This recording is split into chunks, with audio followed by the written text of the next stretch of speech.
शिवाय। हर हर महादेव, माता पार्वती की जय, गौरी गणेश की जय। प्यारे भक्तगणों, आज आप सभी श्रवण करेंगे अमावस्या और पूर्णिमा, दो बहनों की बहुत ही सुंदर कथा को पूरा प्रसन्नचित मन से अवश्य सुनिएगा। आप सभी की मनोकामना भोलेनाथ की कृपा से, लक्ष्मी नारायण की कृपा से अवश्य पूरी होगी। कथा इस प्रकार है। एक राज्य में एक राजा और एक रानी रहते थे, जिनकी 4 संतानें थी, 2 लड़के और 2 लड़की।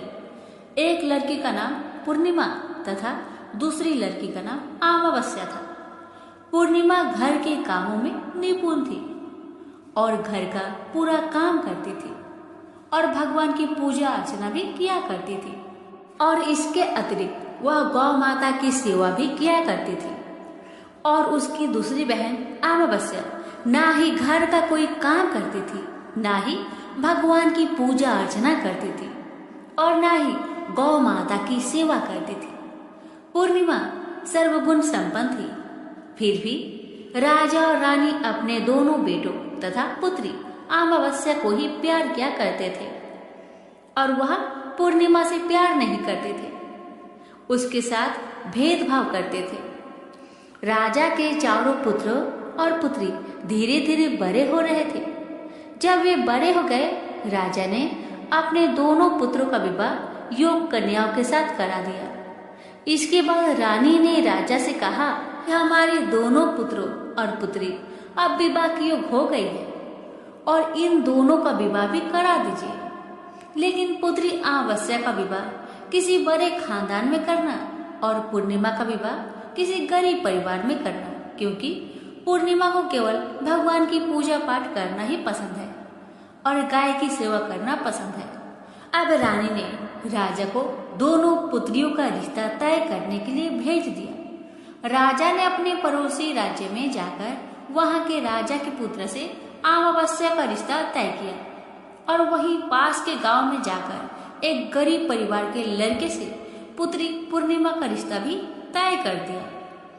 यह सारी बात जाकर राजा ने अपनी रानी से बताया तो रानी यह सोचने लगी कि अब देखते हैं कि भगवान इसकी मदद कैसे करते हैं। यह बहुत ही पूजा पाठ करती है और भगवान में मगन रहती है। पूर्णिमा का भाई और उसकी भाभी पूर्णिमा से बहुत प्यार करते थे, क्योंकि पूर्णिमा उनके घर के कामों में उनका साथ देती थी और कामों में उनका हाथ बताती थी। और यही उनकी दूसरी बहन अमावस्या उन पर अपना रोक जमाती है और घर का कोई कार्य नहीं करती। कुछ समय बीत जाने के बाद दोनों पुत्रियों का विवाह भी हो जाता है। राजा और रानी के विवाह के बाद अपनी दोनों पुत्रियों को विदाई देते हैं। विदाई देते समय राजा और रानी पुत्री अमावस्या को बहुत सारा धन दौलत देकर विदा करते हैं और पूर्णिमा को कुछ भी नहीं देते, खाली हाथ अपने घर से विदा करते हैं। इसके बाद दोनों बहनें अपने अपने ससुराल को चली जाती हैं। कुछ दिन बीत जाते हैं और एक दिन अमावस्या अपने घर पर भगवान भोलेनाथ का व्रत रखती है, कथा रखती है, जिसमें वह सभी गांव वालों को निमंत्रित करती है, पर अपनी बहन पूर्णिमा को नहीं बुलाती। जब गांव की सभी औरतें अमावस्या के यहाँ जाती है तो ये सब दृश्य पूर्णिमा अपने घर के दरवाजे के बाहर बैठकर देख रही होती है। तब वहां से गुजर रही औरतें पूर्णिमा से कहते हैं कि तुम्हारी बहन के यहाँ शिव जी की कथा रखी है, क्या तुम नहीं चलोगी? तो पूर्णिमा ने कहा, मुझे मेरी बहन ने नहीं बुलाया है, मैं नहीं जा सकती। सभी गांव की औरतों ने पूर्णिमा से कहा, बुलाया नहीं तो क्या हुआ, भगवान शिव की कथा है, तुम हमारे साथ चलो। गांव की सभी औरतें की बात मानकर पूर्णिमा भी उनके साथ भगवान शिव की कथा में अमावस्या के घर चली जाती है। जब अमावस्या की नजर पूर्णिमा पर पड़ती है तो वह कहती है कि तुम यहाँ कैसे चली आई, मैंने तो तुम्हें नहीं बुलवाया था। खैर कोई बात नहीं, अब तुम आ ही गई हो तो चुपचाप बैठी रहना। और यह कहते हुए अमावस्या पूर्णिमा की गर्मी की मजाक उड़ाया। पूर्णिमा की आंखों में आंसू आ गए और रोते रोते मन ही मन पूर्णिमा भगवान शिव से विनती करती रही, हे भगवान, क्या पूजा पाठ करना गलत है? गौ माता की सेवा करना गलत है? आखिर मेरी गलती ही क्या है?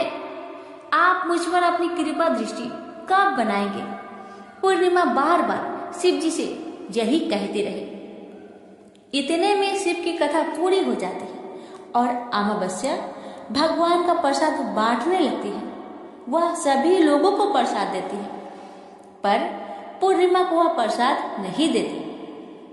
बिना प्रसाद के ही पूर्णिमा अपने घर को लौट जाती है। रास्ते में वह सोचती है कि यदि मैं खाली हाथ अपने घर पे गई तो बच्चे प्रसाद मांगेंगे, तो वह उन्हें क्या जवाब देगी। ये सोचकर पूर्णिमा ने सोचा, क्यों ना मैं अपने मायके भाई भौजाई के पास चली जाऊं, वहां से अपने बच्चे के लिए कुछ लेकर आऊंगी।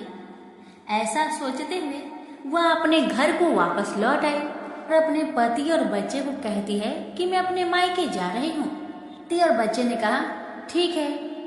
कुछ समय के बाद पूर्णिमा अपने मायके के लिए रवाना हो गई। चलते चलते एक चबूतरा आया और उस चबूतरे पर तुलसी जी का पौधा लगा था और उसी चबूतरे के बगल में, तुलसी जी की पौधे के बगल में एक बूढ़ी माई बैठी हुई थी और वह कोई नहीं, साक्षात तुलसी माँ थी। वह पूर्णिमा की परीक्षा लेने के लिए वहां बैठी थी। जब उस बूढ़ी माँ ने पूर्णिमा को देखा तो कहा, बिटिया, तुम कौन हो और कहाँ जा रही हो? पूर्णिमा ने अपना परिचय दिया। परिचय देने के बाद बूढ़ी माई पूर्णिमा से कहती है कि यहाँ तुलसी का पौधा सूख रहा है, इसमें थोड़ा पानी डाल दो और इस चबूतरे की साफ सफाई कर दो, जिससे मुझे थोड़ा ठंडक मिलेगी। पूर्णिमा ने कहा, ठीक है माँ, मैं तुलसी में पानी डाल देती हूँ और यहाँ की साफ सफाई भी कर देती हूँ। पूर्णिमा ने साफ सफाई करने के बाद माँ को भी नहला दिया और नहलाने के बाद बूढ़ी माई की सेवा भी की, उनकी पैर दबाए और फिर पूर्णिमा ने कहा, माँ, और मैं आपकी क्या सेवा करूँ, बताइए।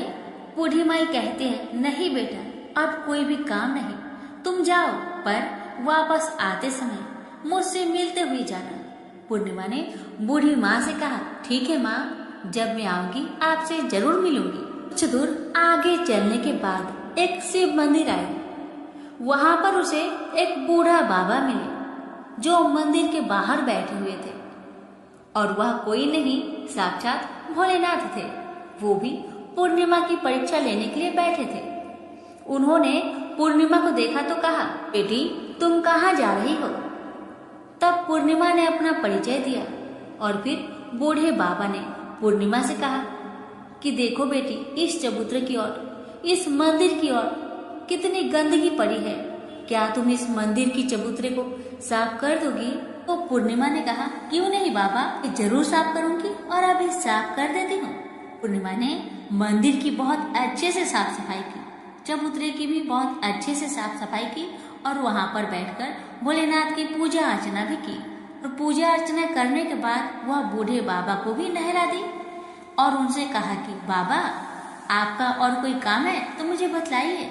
तब बूढ़े बाबा ने कहा, बेटी, नहीं, और कोई काम नहीं है, बस तुम जब वापस आएगी तो मुझसे एक बार मिलते हुए जाना। तो पूर्णिमा ने कहा, ठीक है बाबा, जब मैं आऊंगी आपसे जरूर मिलूंगी। अब पूर्णिमा कुछ दूर आगे गई तो उन्हें एक काली जी का मंदिर देखा और मंदिर के बाहर एक बूढ़ी अम्मा चबूतरे पर बैठी हुई थी। उस बूढ़ी अम्मा ने पूर्णिमा को देखा तो कहा, बेटी, तुम कौन हो और कहाँ जा रही हो? पूर्णिमा ने अपना परिचय बूढ़ी अम्मा को दिया। तब बूढ़ी माँ ने कहा, देखो, इस मंदिर में कोई भी पूजा पाठ करने के लिए नहीं आता, इसलिए मंदिर बहुत गंदी हो गई है, क्या तुम इस मंदिर की साफ सफाई कर दोगी? तो पूर्णिमा ने कहा, हाँ माँ, क्यों नहीं, मैं साफ कर दूंगी।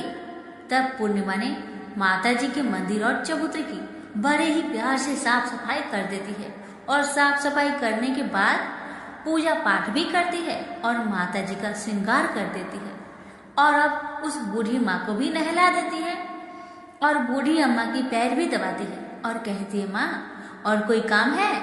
तब माता जी कहती है, ना बेटा, और कोई काम नहीं है, बस इतना है कि जब तुम अपने मायके से वापस आओगी तो मुझसे एक बार मिलते हुए जाना। तो पूर्णिमा ने कहा, ठीक है माँ, मैं वापस आऊंगी तो जरूर आपसे मिलूंगी। पूर्णिमा आगे बढ़ती गई। आगे चलते चलते एक नदी आई और नदी के पास भी एक बूढ़ी माई बैठी थी। और वह बूढ़ी माई और कोई नहीं, वह गंगा मैया थी। तो बूढ़ी माई ने पूर्णिमा से कहा, बेटी तुम कौन हो और कहाँ से आई हो? उसे भी पूर्णिमा ने अपना परिचय दिया। तब बूढ़ी माई ने पूर्णिमा से कहा कि नदी पर स्नान करने तो बहुत लोग आते हैं, लेकिन यहाँ की सफाई कोई नहीं करता, इसलिए तुम इस किनारे पर साफ सफाई कर दो। पूर्णिमा कहती है, ठीक है माँ, मैं अभी साफ सफाई कर देती हूँ। और उस बूढ़ी अम्मा के पैर भी दबाती है और कहती है, माँ जी और कोई काम हो तो मुझे बतलाइए। तब बूढ़ी माई कहती है कि नहीं बेटा, अब कोई काम नहीं है, तुम जाओ, लेकिन जब वापस तुम आओगी तो मुझसे मिलकर जरूर जाना। और वह नाव में बैठकर नदी के दूसरे किनारे पर पहुंच जाती है और वहां अपने मायके के घर पहुंच जाती है। वहां पर पूर्णिमा के भाई और भाभी उसे देखकर बहुत खुश हो जाते हैं और वे पूर्णिमा की बहुत खातिरदारी करते हैं, उससे बहुत सारी बातें करते हैं और कहते हैं कि बच्चों को भी साथ क्यों नहीं लेकर आई, बहुत अच्छा लगता अगर तुम लाती तो। अब भैया भाभी और बहन पूर्णिमा मिलकर ढेर सारी बातें करते हैं, नाश्ता पानी करते हैं। उसके बाद पूर्णिमा अपने भाई भाभी से कहती है, भैया भाभी अब मैं ससुराल जाती हूँ। उसकी भाभी ने उसके लिए एक साड़ी दिया, के बच्चे के लिए कुछ कपड़े और खाने पीने की कुछ चीजें भी रख दी और कहा कि तुम बहुत दिनों के बाद आती हो पूर्णिमा, जल्दी जल्दी आया करना। पूर्णिमा की भाभी ने कपड़ों का थैला, खाने का थैला पूर्णिमा के हाथों में दे दिया और कहा, जाओ और जल्दी वापस आना। इसके बाद पूर्णिमा वहां से अपने ससुराल के लिए रवाना हो गए और उस नदी के किनारे पहुंची और नाव में बैठकर दूसरे किनारे पर उतर गई। वहां उतरने के बाद वहां पर उसे वही बूढ़ी माँ मिली जो साक्षात गंगा मैया थी। उस बूढ़ी अम्मा ने पूर्णिमा को एक थैला दिया और कहा कि इसे तुम अपने घर ले जाकर ही खोलना।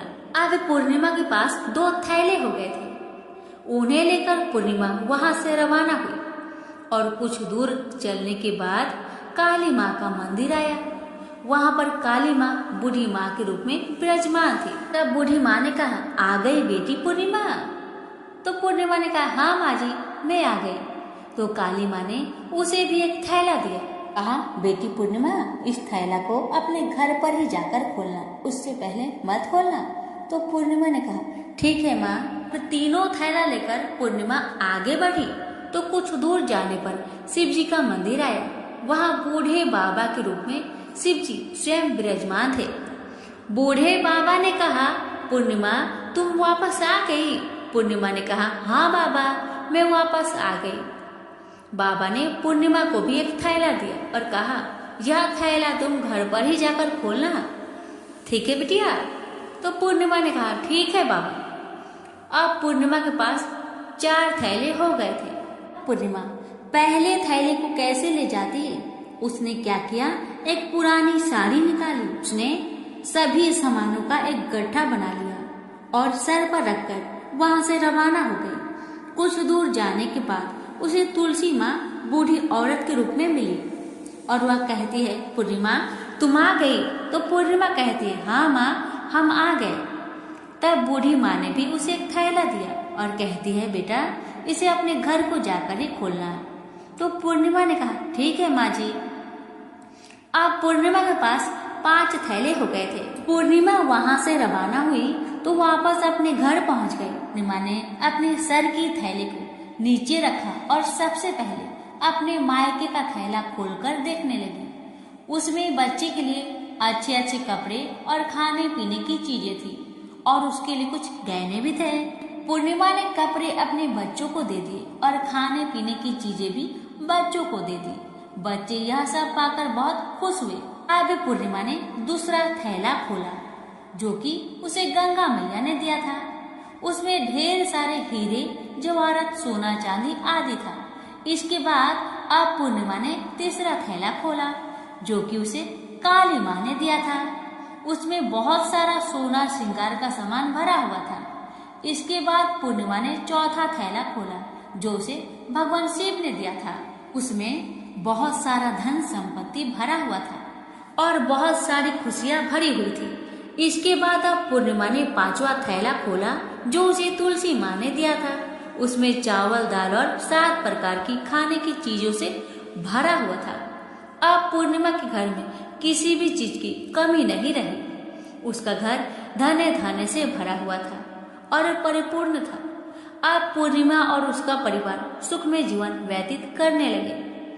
अब पूर्णिमा के मन में विचार आया कि क्यों ना वह शिव जी की कथा कराए और शिव जी की कथा में एक बहुत बड़ा कार्यक्रम भी रखा। पूर्णिमा ने गांव के सभी लोग को निमंत्रण दिया और घर घर जाकर सभी लोगों को बुलाया। पूर्णिमा अपनी बहन अमावस्या के घर भी गई और अमावस्या को भी शिव जी की कथा के लिए उसके घर में उसे बुलाया। जब अमावस्या पूर्णिमा के घर शिव जी की कथा में आई तो उसने देखा कि पूर्णिमा के घर में किसी भी चीज की कोई कमी नहीं है। इतना सारा धन दौलत देखकर अमावस्या आश्चर्यचकित हो गई। उसने पूर्णिमा से कहा कि तुम्हारे घर में इतनी धन दौलत कहाँ से आई है? पूर्णिमा ने कहा, देखो बहन, तुमने शिव जी की कथा में मुझे नहीं बुलाया था, फिर भी मैं चली आई और तुमने मुझे प्रसाद तक नहीं दिया और मेरी गरीबी का मजाक भी उड़ाया। उसके बाद मैं अपने घर आई। घर आते हुए मन ही मन मैं सोच रही थी कि अपने मायके जाऊंगी और मैं अपने मायके चली गई और जो कुछ घटना इस बीच हुआ वह सभी घटना अपनी बहन अमावस्या को बताती है। तो अमावस्या कहती है कि तुम भी मुझे प्रसाद मत दो और मुझे डांटो। लेकिन पूर्णिमा ने कहा कि यह तो भगवान का प्रसाद है, मैं तो सबको दूंगी और तुम्हें भी दूंगी। फिर भी अमावस्या ने प्रसाद नहीं लिया और वह सीधे अपने घर को चली गई और घर जाकर अपने बच्चे और पति से कहती है, मैं अपने मायके जा रही हूँ। इतना कहकर अपने मायके को निकल गई। रास्ते में भी चलते चलते तुलसी माँ मिली जो चबूतरे पर बूढ़ी माँ के रूप में बैठी थी। बूढ़ी माँ ने अमावस्या से कहा, बेटी तुम कौन हो और कहाँ जा रही हो? अमावस्या ने अपना परिचय दिया। बूढ़ी माँ ने कहा, बेटी यह तुलसी का पौधा सूख रहा है, इसमें थोड़ा सा पानी डाल दो और इस चबूतरे की साफ सफाई कर दो। पर इस पर अमावस्या ने कहा, बुढ़िया तुझे दिखाई नहीं दे रहा, मैं इतनी महंगी साड़ी पहन रखी हूँ और यह गंदी हो जाएगी। ऐसा कहकर वहां से आगे चली गई और आगे जाने पर उसे भगवान शिव मिले जिसे भी उसने ऐसा ही कहा। उसके बाद आगे जाने पर उसे काली माँ मिली जिसे भी उसने यही सारी बातें कही और आगे जाने पर उसे गंगा माँ मिली जिसे भी उसने यही सब कहा और आगे चली गई। इसके बाद अमावस्या जब नाव में बैठने लगी तो फूलों की जगह कांटे भरे हुए थे जो उनके पैर में चुभ रहे थे। किनारे पर उतरकर वहां से वह मायके चली गई। उसके भैया भाभीओं ने उसे आते हुए देखा तो मन ही मन कहने लगे, काम की ना काज के, ढाई मन अनाज के। अब आ गई है तो ठीक है, पूर्णिमा तो हमारे कामों में हाथ बटाती थी, यह कोई काम करेगी तो नहीं। भाभी ने अमावस्या के लिए खाना बनाया। अमावस्या ने खा पी कर वहीं पे सो गई। जब सुबह हुआ तो वह उठी और अपने भैया भाभी से कहा कि मैं ससुराल जा रही हूँ। उन्होंने कहा, ठीक है जाओ। अमावस्या बोली, पूर्णिमा को तो तुमने एक थैला भी दिया था और मुझे कुछ नहीं दोगे? तो भाई ने भाभी से कहा कि तुम घर जाओ, थैले तुम्हारे घर में पहुंच जाएंगे। फिर अमावस्या वहां से निकलकर नदी के किनारे पहुंची। वहां गंगा मैया बूढ़ी औरत के रूप में बैठी हुई थी। बूढ़ी माँ ने कहा, आ गई बेटी? तो उसने कहा, हाँ माँ मैं आ गई। इसके साथ ही उसने कहा कि तुमने तो पूर्णिमा को एक थैला दिया था और मुझे थैला नहीं दोगी? तो बूढ़ी अम्मा ने कहा, तुम घर जाओ, तुम्हारे घर में थैला पहुंच जाएगा। इसके बाद आगे जाने पर उसे काली माता मिली जिसने भी अमावस्या को यही कहा। आगे जाने पर उसे भगवान शिव मिले, उन्होंने भी वही बात कही। अब आगे जाने पर तुलसी माता मिली। जब तुलसी माता से भी अमावस्या ने थैला मांगा तो तुलसी माता ने भी वही जवाब दिया, तुम जाओ, तुम्हारे घर में पहुंच जाएगा। अब अमावस्या अपने घर पहुंच गई। आंगन में देखा तो वहां पर 5 थैले पड़े हुए थे। अमावस्या ने मन ही मन में सोचा कि अब तो मेरे पास भी बहुत सारी धन दौलत आ जाएगी। जल्दी जल्दी ने सारे थैले को खोला। किसी में मिट्टी थे तो किसी में पत्थर, किसी में कंकर और किसी में कोयला। उसे मायके से भी कुछ नहीं मिला था। इन थैलों में भी कुछ नहीं था। अमावस्या दौड़ती हुई पूर्णिमा के घर गई और कहती है कि तुम्हें तो इतना कुछ मिला बहन, मुझे तो कुछ नहीं मिला, आखिर क्यों? तब पूर्णिमा कहती है, जब मैं अपने मायके जाती हूँ तो अपनी भाभीयों के साथ उनके काम में हाथ बटाती हूँ, उनके साथ मिलकर काम करती हूँ, लेकिन तुम ऐसा कुछ नहीं करती, उनकी इज्जत भी नहीं करती, इसलिए वह भला तुम्हें क्या देंगे? इसके बाद तुमने गंगा मैया को ठुकरा दिया और काली माँ को भी ठुकरा दिया और भगवान शिव को भी तुमने ठुकरा दिया, इसलिए उन्होंने भी तुम्हें कुछ नहीं दिया।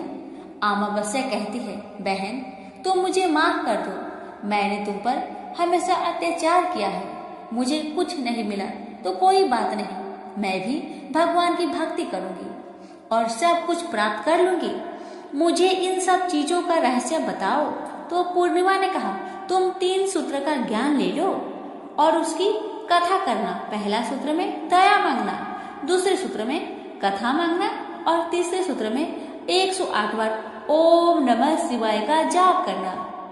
भगवान ने यह सूत्र दिए हैं, उनको अपने हृदय में बसा लेना। मैंने भी यह 3 सूत्र अपने जीवन में अपनाए थे और सच्चे मन से भगवान की भक्ति पूजा पाठ की थी। फिर भगवान ने मुझे यह सब कुछ दिया और तुम्हारे पास जो कुछ था वह भी समाप्त हो गया। इसके बाद अमावस्या अपने घर गई और भगवान की पूजा पाठ करने लगी और भगवान शिव से उसने माफी मांगी और गौ माता की सेवा भी की और दूसरों की मदद भी करने लगी। नाथ की कृपा से अमावस्या के घर में भी अन्न धन के भंडार भर गए। तो प्रेम से बोलिए उमापति शंकर भगवान की जय। एक समय की बात है, नैमिषारण्य तीर्थ में सौनकादि 88,000 ऋषियों ने श्री सूत जी से पूछा, हे प्रभु, इस कलयुग में वेद विद्या रहित मनुष्य को प्रभु भक्ति किस प्रकार मिल सकती है तथा उनका उद्धार कैसे होगा? हे मुनि श्रेष्ठ, कोई ऐसा तप बताइए जिससे थोड़े समय में ही पुण्य मिले और मनोवांछित फल भी मिल जाए। इस प्रकार की कथा सुनने की हम इच्छा रखते हैं। सर्व शास्त्रों के ज्ञाता सूत जी बोले, हे वैष्णवों, मैं पूज्य आप सभी ने प्राणियों के हित की बात पूछी है, इसलिए मैं एक श्रेष्ठ व्रत को आप लोगों को बतलाऊंगा, जिसे नारद जी ने लक्ष्मी नारायण जी से पूछा था और लक्ष्मीपति ने मुनि श्रेष्ठ नारद जी से कहा था। आप सब इसे ध्यान से सुनिए। एक समय की बात है, योगीराज नारद जी दूसरों के हित की इच्छा लिए अनेकों लोकों में घूमते हुए मृत्यु लोक में आ पहुंचे। यहाँ उन्होंने अनेक योनियों में जन्मे प्राय सभी मनुष्यों को अपने कर्मों द्वारा अनेकों दुख से पीड़ित देखा। उनका दुख देख नारद जी सोचने लगे कि कैसा यत्न किया जाए इसके करने से निश्चित रूप से मानव के दुखों का अंत हो जाए। इसी विचार पर मनन करते हुए वह विष्णु लोक में गए। वह देवों के इस भगवान नारायण की स्तुति करने लगे, जिनके हाथों में शंख, चक्र, गदा और पद्म थे, गले में वरमाला पहने हुए थे। स्तुति करते हुए नारद जी बोले, हे भगवान, आप अत्यंत शक्ति से संपन्न हैं, मन तथा वाणी भी आपको नहीं पा सकती है।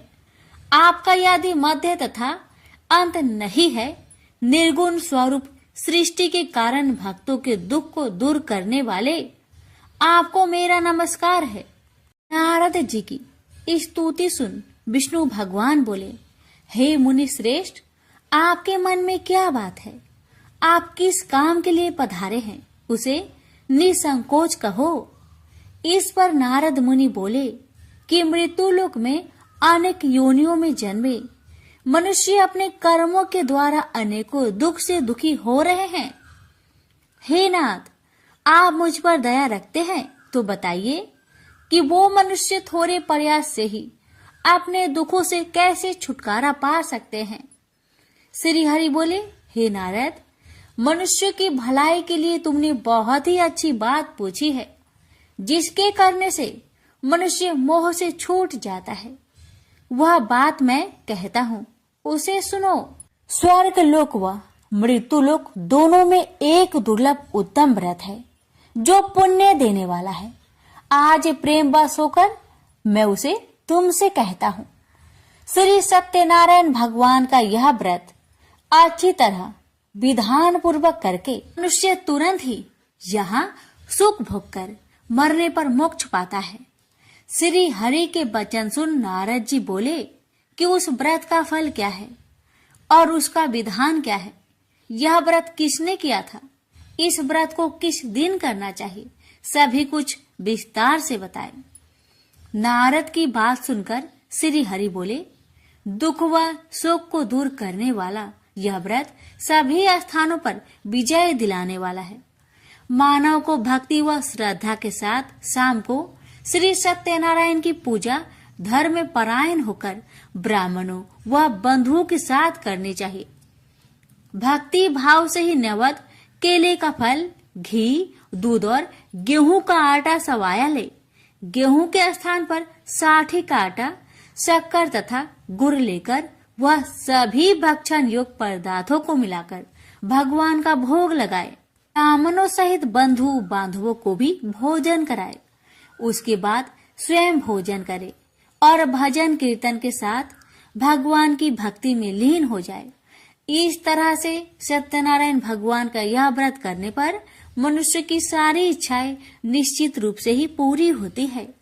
इस कली काल अर्थात कलयुग में मृत्यु लोक में मोक्ष का यही एक सरल उपाय है।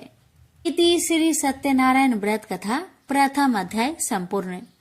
श्रीमन नारायण नारायण नारायण, भज मन नारायण नारायण नारायण। श्री सत्यनारायण भगवान की जय। सूत जी बोले, हे ऋषियों, जिसने पहले समय में इस व्रत को किया था उसका इतिहास कहता हूँ, ध्यान से सुनो। सुंदर काशीपुरी नगरी में एक अत्यंत निर्धन ब्राह्मण रहता था। भूख प्यास से परेशान हुआ धरती पर घूमता रहता था। ब्राह्मणों से प्रेम करने वाले भगवान ने एक दिन ब्राह्मण का भेष धारण कर उसके पास जाकर पूछा, हे ब्रीप, नित्य दुखी होकर तुम पृथ्वी पर क्यों घूमते हो? दीन ब्राह्मण बोला, मैं निर्धन ब्राह्मण हूँ, भिक्षा के लिए धरती पर घूमता हूँ। हे भगवान, यदि आप इसका कोई उपाय जानते हो तो बताइए। वृद्ध ब्राह्मण कहता है कि सत्यनारायण भगवान मनोवांछित फल देने वाले हैं, इसलिए तुम उनका पूजन करो। इसे करने से मनुष्य सभी दुखों से मुक्त हो जाता है। वृद्ध ब्राह्मण बनकर आए सत्यनारायण भगवान उस निर्धन ब्राह्मण को व्रत का सारा विधान बताकर अंतर्ध्यान हो गए। मन ही मन सोचने लगा कि जिस व्रत को वृद्ध ब्राह्मण करने को कह गया है मैं उसे जरूर करूंगा। यह निश्चय करने के बाद उसे रात में नींद नहीं आई। वह सवेरे उठकर सत्यनारायण भगवान के व्रत का निश्चय कर भिक्षा के लिए चला गया। उस दिन निर्धन ब्राह्मण को भिक्षा में बहुत धन मिला, जिससे उसने बंधु बांधवों के साथ मिलकर श्री सत्यनारायण भगवान का व्रत संपन्न किया। भगवान सत्यनारायण का व्रत संपन्न करने के बाद वह निर्धन ब्राह्मण सभी दुखों से छूट गया और अनेक प्रकार की संपत्तियों से युक्त हो गया। उसी समय से यह ब्राह्मण हर माह इस व्रत को करने लगा। इस तरह से सत्यनारायण भगवान के व्रत को जो भी मनुष्य करेगा वह सभी प्रकार के पापों से छूटकर मोक्ष को प्राप्त होगा। जो मनुष्य इस व्रत को करेगा वह भी सभी दुखों से मुक्त हो जाएगा। सूत जी बोले कि इस तरह से नारद जी से नारायण जी का कहा हुआ श्री सत्यनारायण व्रत को मैंने तुमसे कहा। हे ब्रीपो, मैं अब और क्या कहूँ? ऋषि बोले, हे मुनिवर, संसार में उस ब्रीफ से सुनकर और किस किस ने इस व्रत को किया, हम सब इस बात को सुनना चाहते हैं। इसके लिए हमारे मन में श्रद्धा का भाव है। सूत जी बोले, हे मुनियों, जिसने इस व्रत को किया है वह सब सुनो। एक समय वही ब्रीफ धन व ऐश्वर्य के अनुसार अपने बंधु बांधवों के साथ इस व्रत को करने को तैयार हुआ। उसी समय एक लकड़ी बेचने वाला बूढ़ा आदमी आया और लकड़ियां बाहर रखकर अंदर ब्राह्मण के घर में गया। प्यास से दुखी वह लकड़हारा उनको व्रत करते देख ब्रीफ को नमस्कार कर पूछने लगा कि आप यह क्या कर रहे हैं तथा इसे करने से क्या फल मिलेगा, कृपया मुझे भी बताइए। ब्राह्मण ने कहा कि सब मनोकामनाओं को पूरा करने वाला यह सत्यनारायण भगवान का व्रत है। इनकी कृपा से ही मेरे घर में धन्य धान्य आदि की वृद्धि हुई है। ब्रीफ से सत्यनारायण व्रत के कथा के बारे में जानकर लकड़हारा बहुत प्रसन्न हुआ। चरणामृत लेकर वह प्रसाद खाने के बाद वह अपने घर गया। लकड़हारे ने अपने मन में संकल्प किया कि आज लकड़ी बेचने से जो धन मिलेगा उसी से श्री सत्यनारायण भगवान का उत्तम व्रत करूंगा। मन में इस विचार को ले बूढ़ा आदमी सिर पर लकड़ियां रख उस नगर में बेचने गया जहां धनी लोग ज्यादा रहते थे। उस नगर में उसे अपनी लकड़ियों का दाम पहले से 4 गुना अधिक मिलता है। बूढ़ा प्रसन्नता के साथ दाम लेकर केले, शक्कर, घी, दूध, दही और गेहूं का आटा ले और सत्यनारायण भगवान की व्रत की अन्य सामग्रियां लेकर अपने घर गया।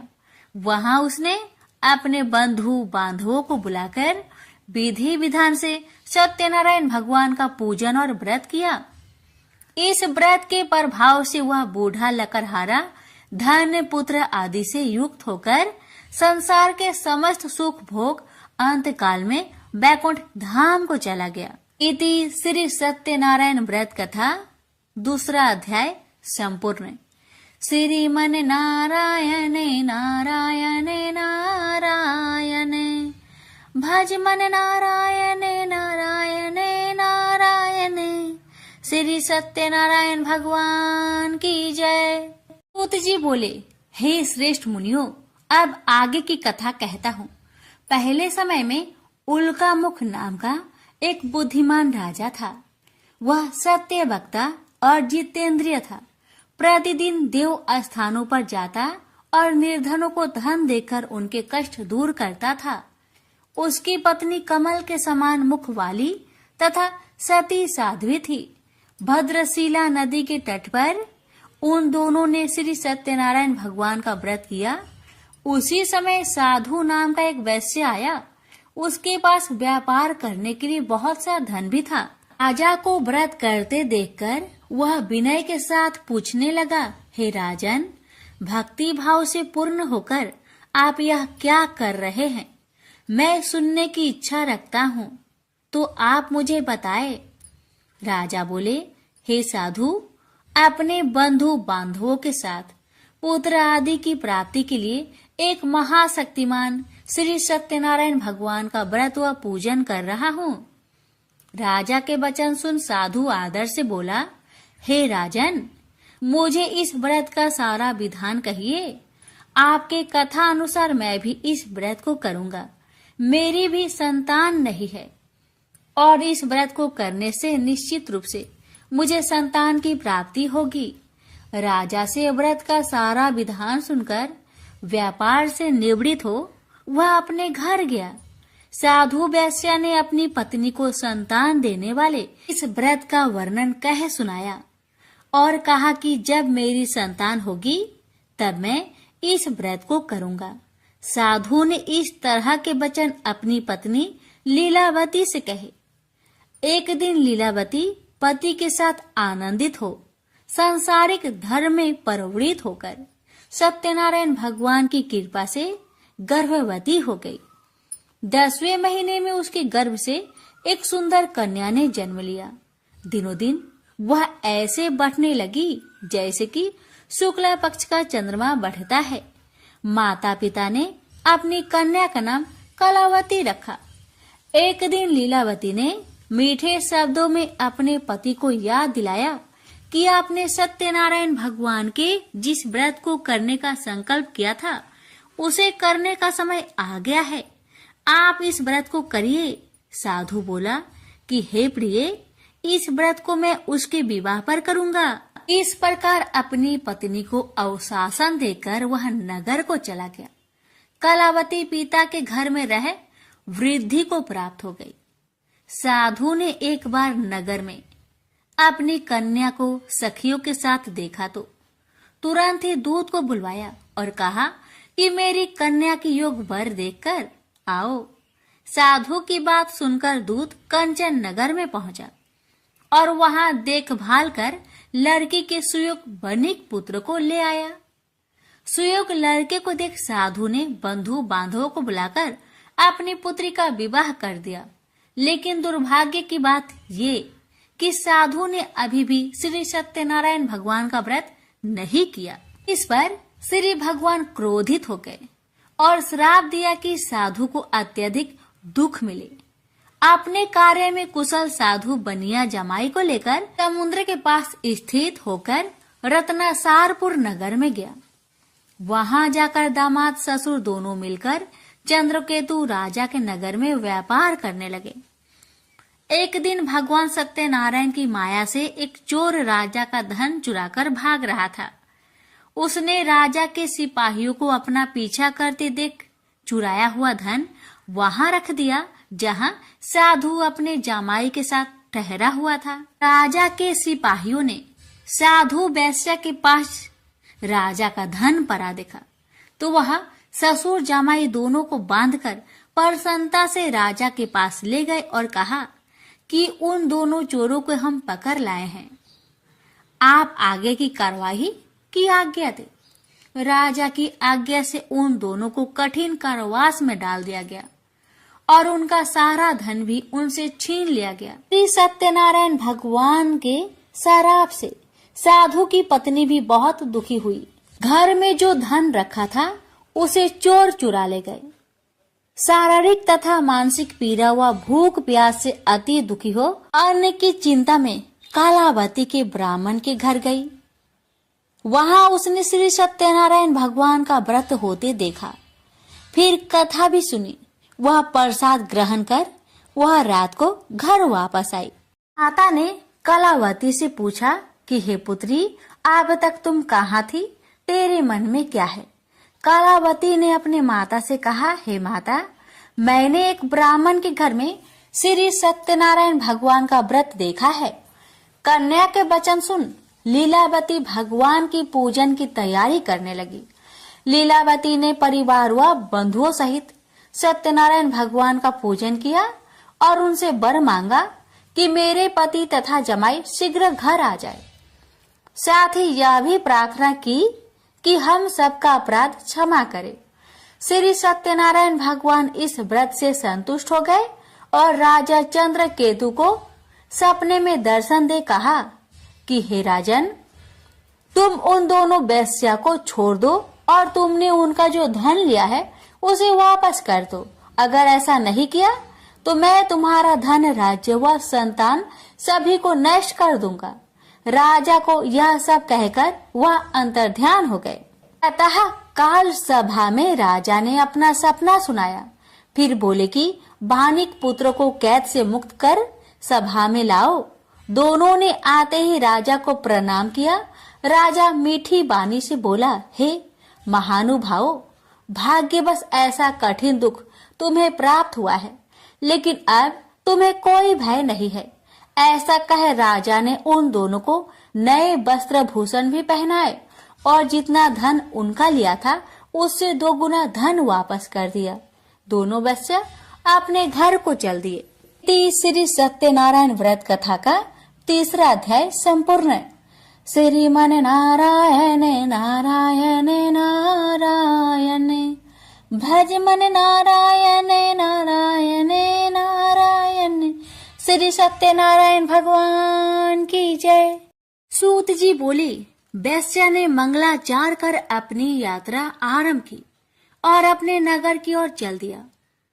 उसके थोड़ी दूर जाने पर एक दंड भेषधारी श्री सत्यनारायण ने उनसे पूछा, हे साधु, तेरी नाव में क्या है?